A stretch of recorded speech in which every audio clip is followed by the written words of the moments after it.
আরে কি হলো, বেগুনগুলো চীন থেকে আনলে নাকি? তাহলে তো এমন রান্না করব যেটা খেলে কোনো দিনও ভুলবে না। ভাবতে থাকো কি রান্না করব, আর ভাত আর রুটি দুটো নিয়েই বসে পড়ো। চলো তাহলে চাইনিজ ব্রিঞ্জাল বানিয়ে ফেলি। তাড়াতাড়ি সব কাটাকুটি সেরে নিতে হবে, মাত্র কয়েক মিনিটের ব্যাপার। 3টে বেগুন নিয়ে নিয়েছি, বোটার অংশ আর ডগার অংশ বাদ দিয়ে দেব, আর লম্বা লম্বা করে এভাবে আঙুলের মতো করে কেটে নেব।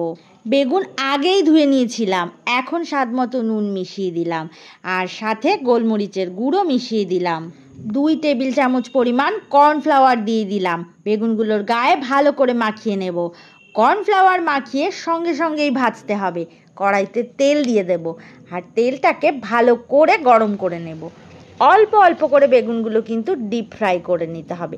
একসাথে 5-6টা দিতে পারো, আর বেশি দিলে কিন্তু হবে না। তার বেশি দিলে ভাজার বদলে ভর্তা হয়ে যাবে। আর সেই ফাঁকে 10-15টা রসুনের কোয়া ভালো করে ছাড়িয়ে কুচি কুচি করে কেটে নেব।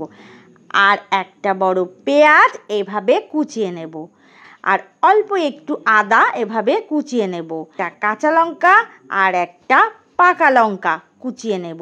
একটা টমেটো মাঝখান থেকে কেটে এর ভেতরে দানা বার করে লম্বা লম্বা করে কেটে নেব। মুচমুচে করে এভাবে ভালো করে ভেজে নেব। আর বেগুনগুলো লালচে কালার আসলেই বেগুনটা তেল থেকে তুলে নেব, পরে বাকি বেগুনগুলো ভেজে নেব এভাবেই। আর সব বেগুনগুলো ভাজা হয়ে গেলে কিছুটা তেল সরিয়ে নেব।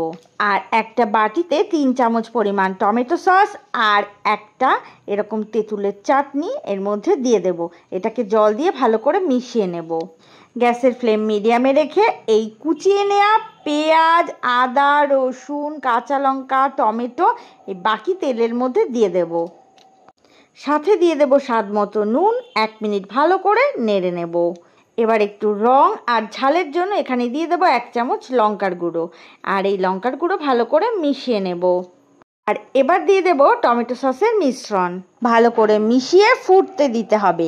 আর একটু টক মিষ্টি স্বাদের জন্য এখানে 1 চামচ চিনি দিয়ে দেব, আর দিয়ে দেব 1 চামচ ভিনিগার, আর একটু মিশিয়ে নেব। তারপর এখানে দিয়ে দেব 2 চামচ সয়া সস। আর গ্রেভিটা একটু ঘন করার জন্য এখানে দিয়ে দেব 1 চামচ কর্নফ্লাওয়ার জলে গুলে এভাবে এখানে দিয়ে দেব, আর তার সাথে দেব অল্প নুন। গ্রেভিটা ফুটে উঠলে গ্যাস অফ করে দেব, আর এর মধ্যে দিয়ে দেব ভাজা বেগুন। বেগুনগুলো দিয়ে কিন্তু ফোটালে চলবে না, শুধুমাত্র মিশিয়ে নিতে হবে। আর সবশেষে ওপরে কিছুটা সাদা তিল ছড়িয়ে দেব। ব্যাস, তাহলেই রেডি। চলো তাহলে, রেসিপি ভালো লাগলে একটা লাইক, শেয়ার, কমেন্ট করে দিয়ে যেও। দেরি করো না কিন্তু। আজ তাহলে এই পর্যন্ত, আবারও নতুন রেসিপি নিয়ে চলে আসবো। সুস্থ থাকো, ভালো থাকো, আর এতক্ষণ ধরে আমার সাথে থাকার জন্য অনেক অনেক ধন্যবাদ।